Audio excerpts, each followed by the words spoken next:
All right, guys, here's Period 2 Classical World Roman Review. I've taken a 2-minute break. I'm really excited. In 509 BC, the Romans are going to rebel against two groups of people. The people who enslaved them to the north, known as Etruscans, and to the south of them, there were a bunch of Greeks. The Romans will make it to Italy in about 800 BC. So there they will spend 300 years as slaves before they rebel, and in 509 they create what is known as the Roman Republic, where they will never, ever, ever, ever, ever be ruled by a king again. In Italy, unlike Greece, is much easier to unify. Along each coast, the land is very flat. It's easy to travel north and south in Italy. And the Apennine Mountains are big, but they're not too big. There is lots of land, fertile land, so Italy can feed themselves. And they stick out into the Mediterranean, close to North Africa, close over here, way over to Eastern Europe and Greece, and not too far from Egypt. So they're safe, and Rome is 9 miles up the Tiber River on the famous 7 hills. And so the Romans decide they're never going to be ruled by a king again, and they are going to form this new civilization. And there are only 2 social classes in ancient Rome. The first one is a patrician, which means you've got to be rich. It's about 5% of the population. It was the wealthy people who had a lot of money. 95% of the civilization is everybody else, known as plebeians or second-class citizens, from rich artisans and merchants to poor homeless people, farmers. And the Senate, the leadership of Rome, is going to be made up of 300 members who serve for life, known as the Roman Senate. Every year, 2 of them will be elected to be the office of a consul. One will deal with foreign relations, the other will deal with domestic affairs. They are elected for 1-year term limits. They have veto power over each other. They are co-commanders-in-chief of the Roman army. And if you look at them, they are very similar to the President of the United States. The consul's job was to execute or carry out the laws passed by the Senate. The President is the chief executive. He has veto power over bills passed by Congress. He is the commander-in-chief of the armed forces, all right? He will receive and be the lead diplomat from other countries. The jobs are very similar. But every now and then, in time of dire crisis, the Romans put in their constitution that they can be ruled by a dictator.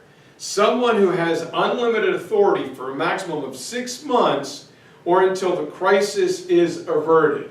And the hero to that is a guy named Cincinnatus, who was elected dictator when he wasn't in the Senate, and he goes and saves a Roman consul from French barbarians and is now a hero in ancient Rome. And so after this, Rome was a tiny little regional empire. They begin conquering just outside of their borders. And in Europe, especially close to Italy, many of the conquered people got trade privileges, or they were able to marry Romans, or they were protected by Rome, but they were not allowed to be citizens. Citizenship in Rome was even more highly prized than it was back in Athens. And a tradition begins that a Roman army gets to keep the land it conquers. So instead of having a few acres back home here in Italy, you can have thousands in France or Spain on the Mediterranean coast.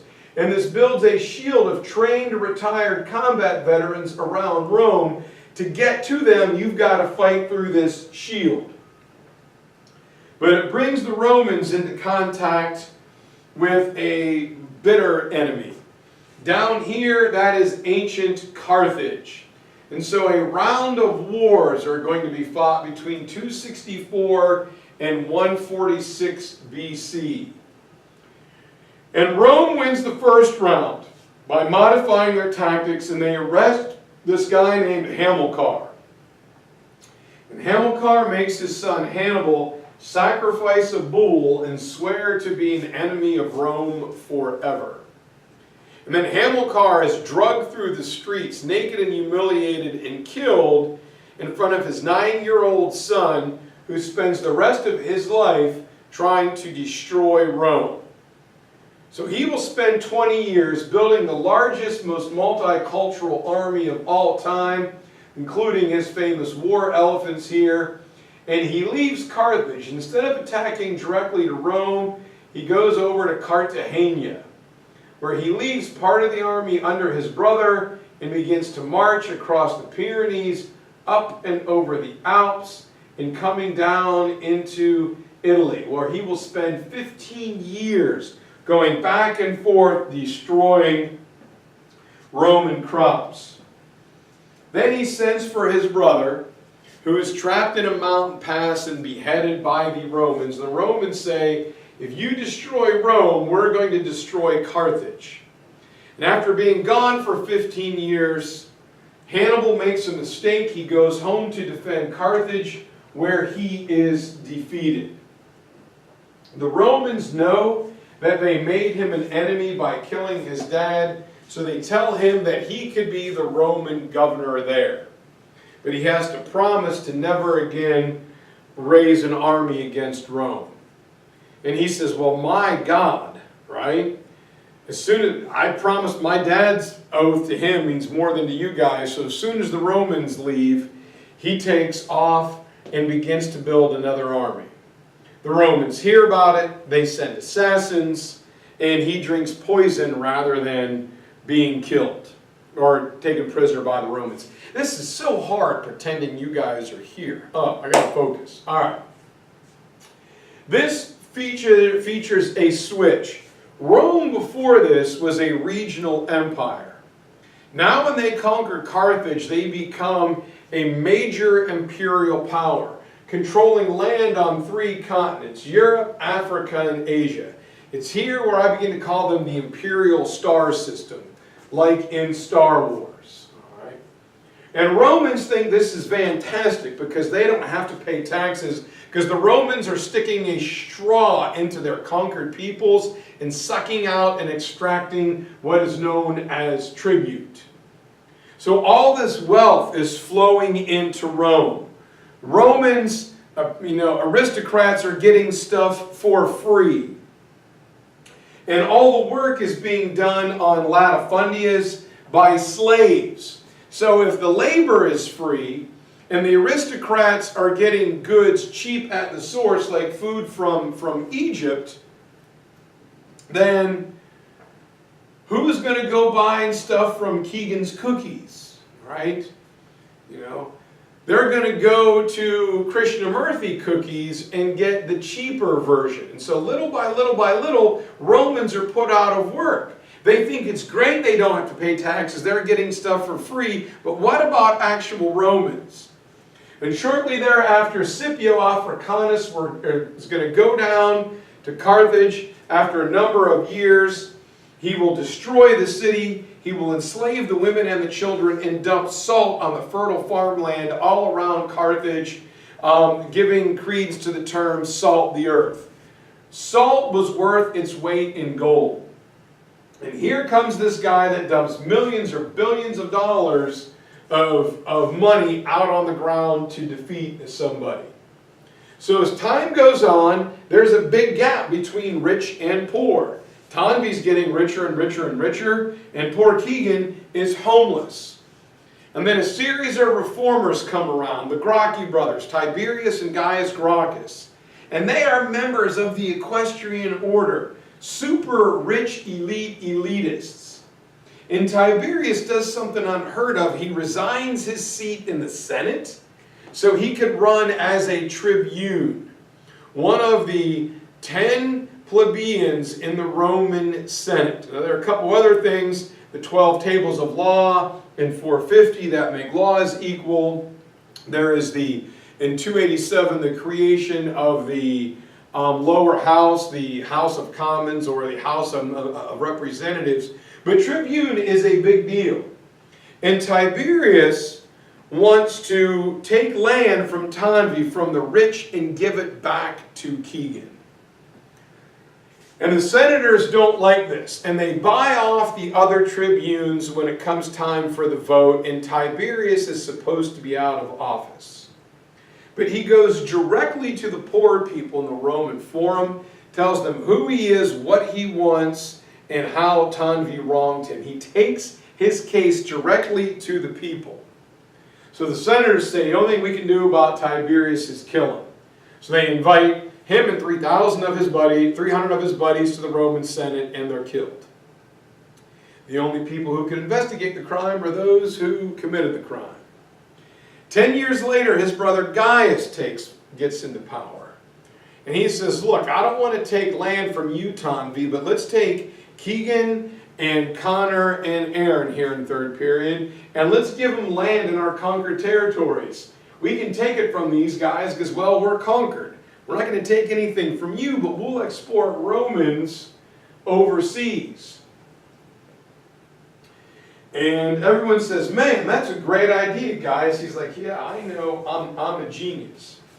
Then he calls for lowering the price of grain and giving citizenship to more people. And the senators say, that gosh darn Gracchi is trying to get at us again. He's trying to get more people to his side to kick us out. So they invite Gaius and 3,000 of his friends to the Senate. There's no way they can kill 3,000 people, right? Oh, wait a minute, they do. Once again, the only people who could investigate the crime committed the crime, and so that's how things go for a period of years. But assassination becomes a precedent. To accomplish your political goals in ancient Rome, just assassinate your opponent. And so slaves are working on latifundias or large plantations. The rich are getting richer, and the poor Romans are getting poorer. People are losing their jobs. They're losing their farms. And as happens throughout history, there is a rural to urban movement. I've lost my job in the country, so I'm going to move to the city to hope that I can find one. But there are no jobs because Rome is dependent upon slave labor. And at this time, the most recognized people in Rome were the generals. Remember, your army gets to keep what you conquer. So guys looked for and recruited tough generals they could fight for so they could get some money. And after a slave rebellion is put down, these three gentlemen form the first triumvirate. All right, Marcus Licinius Crassus, this little knucklehead Gnaeus Pompey, and Julius Caesar. They defeat Spartacus and they create the first rule of three. 3 men, 3 alphas of equal power. And they say, Senate, you're going to do what we tell you. Caesar is elected consul and he goes off up to Gaul to finish conquering them. Crassus believes he's a general. He's not. He's just a rich guy. He goes into combat in Turkey and gets killed. That leaves Gnaeus Pompey at home. And the Senate, to try and get their power back, says, look, Pompey, we'll make you a senator.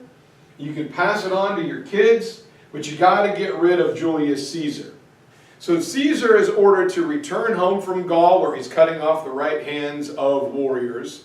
You're going to come down here, and you're going to stand trial for being a traitor to Rome. If you come back with your army, it'll mean civil war.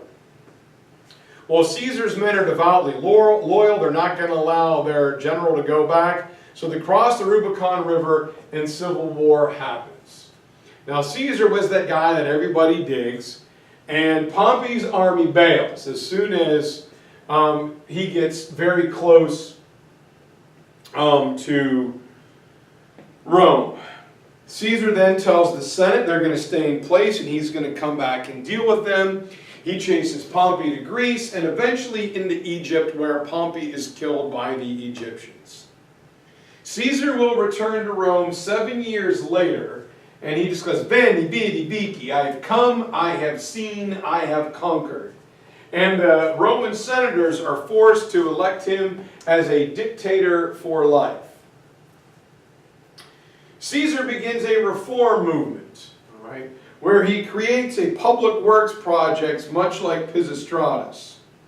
He reorganizes the bureaucracy in the provinces, appointing his loyal military men as the guys in charge. He gives land to the poor.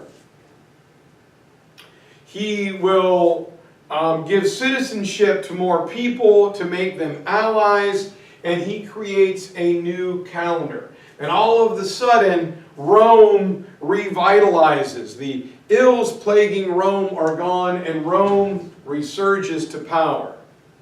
So on March 15th, 44 BC, Julius Caesar is lured to his death by one of his good friends, Brutus, and he is assassinated. That precedent set by the Gracchi brothers. Number one, take your appeal directly to the people, and number two, assassinate your political opponents. So what's going to happen in ancient Rome? Well, his young nephew Octavian, excuse me, according to my calculations, I'll be in Rome. Let me get my inhaler. In about 8 hours if I leave now.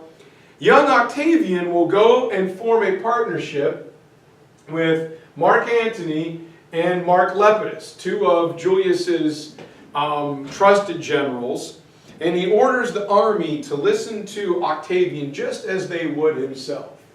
And the three men join forces, they track down the assassins, and they form the Second Triumvirate. And what they're going to do is Lepidus gets North Africa, Mark Antony gets Greece and Turkey over to Egypt, and Octavian will rule everything else.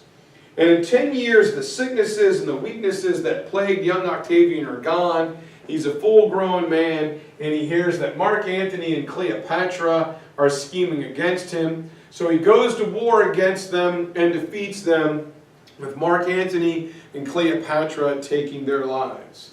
So at the age of 33, the exact same age as Alexander the Great, Octavian is now the unchallenged ruler of the Mediterranean world.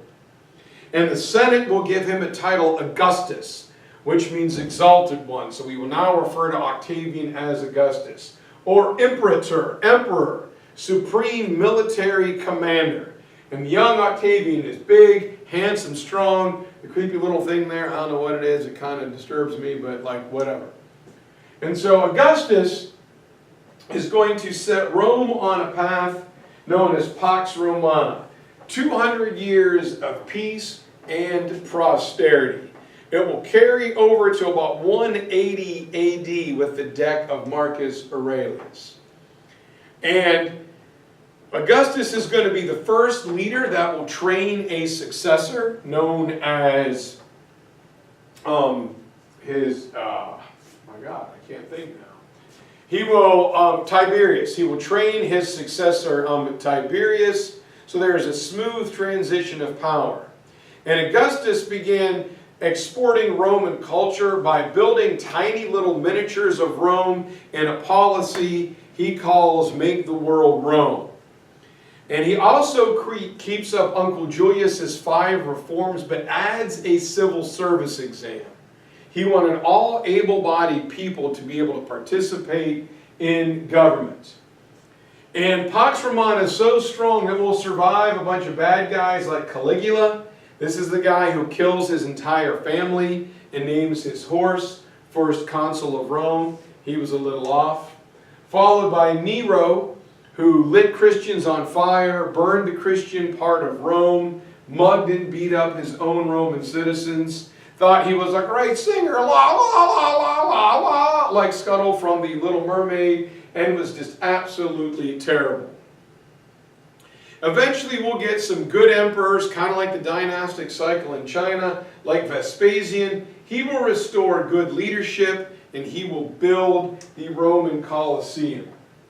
But it is at this time that Rome, as it controls the Mediterranean, something that they call Mare Nostrum, under the reign of Augustus, Romans valued strength and power and usefulness and dedication to duty, working for the empire, as trade goods come from all over the empire, connect into the Silk Road, and head over towards China. As Rome controls everything from the English-Scottish border down to North Africa, over to the Euphrates River. To make things easy, Augustus will begin to use coin money with his stamp on it, his face as the currency throughout the empire, and he begins to build this intricate network of Roman roads to speed trade, communication, and travel. They're the foundations of the highway system you find in Europe today, and all roads lead eventually back to ancient Rome. Trade with India and China along the Silk Road is just tremendous. Silk and spices and animals, horses from the west, comes with spices and gold and salt out of Africa for wine and honey and knowledge, and iron from Europe are diffused all the way across these regional empires: Rome, Persia, India, and China. It's a fabulous time to be working. Everybody thought the next day was going to be better than the one before unless you were a slave. And the slaves were bought and sold, and no empire in world history will be as dependent upon slave labor as ancient Rome. Unfortunately, with all of this, the rich live a luxurious life. They've got heated pools, they've got, cold pools and showers, they've got nice indoor gardens, beautiful sculpted houses, athletic courts, while the poor are suffering. They have just enough food to live day to day. They live in tall apartment buildings known as tenements that were very poorly constructed, and they shoved as many people in there as possible. So to keep the people from rebelling, the Roman government will give them entertainment at the Circus Maximus. This is what it looked like back then. This is what it looks like now. Or at the Colosseum, where the people are given cheap bread. A little bit of bread makes you feel full, and that's the way they conduct Rome. Will entertain you and will feed you so you don't cause unrest, but all of that costs a lot of money. So, after Marcus Aurelius, the weakening of the empire becomes apparent. And there is no plan of succession. We get a lot of weak emperors during this time, and things are not going very well at all. Rome was suffering economically. All of the resources that they were extracting out of the ground from other territories begin to run out. They expected the treasury to be refilled, and it wasn't.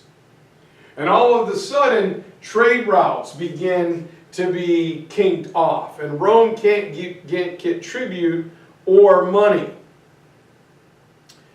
And so when the people need money, the Roman government makes a problem by they coin or they make a lot more money, causing massive, massive, massive inflation. Military problems. The Roman military was not as strong as it had once been. Rome, to get people to sign up, the training was easier. The punishments were more lenient. And the Romans were depending upon mercenaries. They were hiring southern Germanic barbarians to fight their northern cousins. And all of this costs money. Mercenaries are only loyal as long as you can pay them.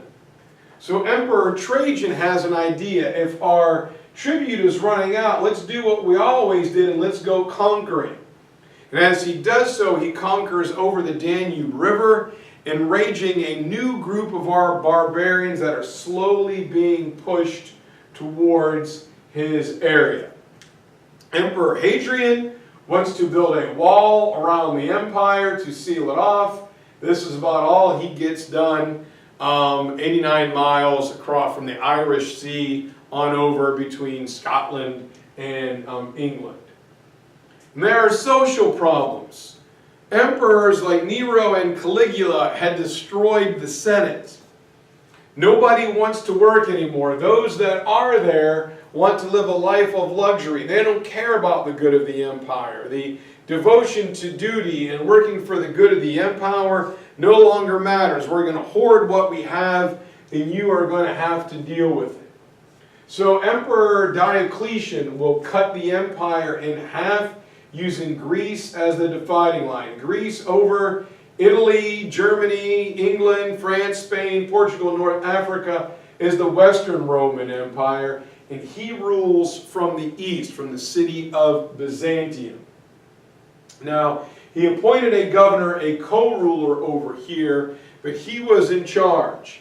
And he enacts several difficult or harsh measures to restore order. He sets price limits to stop inflation. He made you stay in your same job. Again, he divided the empire in half. He used his military officers in a chain of command. People who knew what he wanted done. And he creates a cavalry to make the army attractive and more powerful again. And while that was fine while he lived, a lot of the rich people moved from Rome and took their wealth and their money and their experience and their business to Byzantium, further economically weakening the Western Roman Empire. Shortly thereafter, Emperor Constantine in 312 will reconnect or will reunite the two empires under one ruler again. He will issue, after converting to Christianity before a battle, he'll issue the Edict of Milan that gives Christians special status in the Roman Empire. So a lot of the problems of Rome were blamed on Christians. They go from being hunted and executed to having favorite status, and Emperor Theodosius in 391 will make it the official religion. However, here in Rome was the old capital. Constantine moves the new capital of Rome over to Byzantium, which he names renames Constantinople, the name that will remain that way until 1453, when it's renamed Istanbul as it stands today. After Constantine's death, the empire divides again, and while the east remains vibrant because they're connected into the trade routes, the hose isn't kinked over here, the Byzantine Empire will last for another 1,000 years while the Roman Empire falls. The few remaining rich people go into the wilderness where they make themselves small and scarce, hoping that nobody knows that they are there. As a result of the Han Dynasty attacking the Mongols will come across Asia and push everybody's from like the Huns and the Vandals and the Visigoths and the Ostrogoths across Asia through Europe right into Rome, where they find those Roman roads and they are attracted by Roman technology, and all these barbarians assault Rome. Romans, no matter what they do, they can't handle the size of their border, and they will be defeated in 476. The last Roman emperor, Romulus Augustus, will be kicked off the throne, and the great Roman Empire falls. So that's it for Rome. That's as fast as I can do it. Hopefully you guys enjoyed that, and I'll see you guys soon.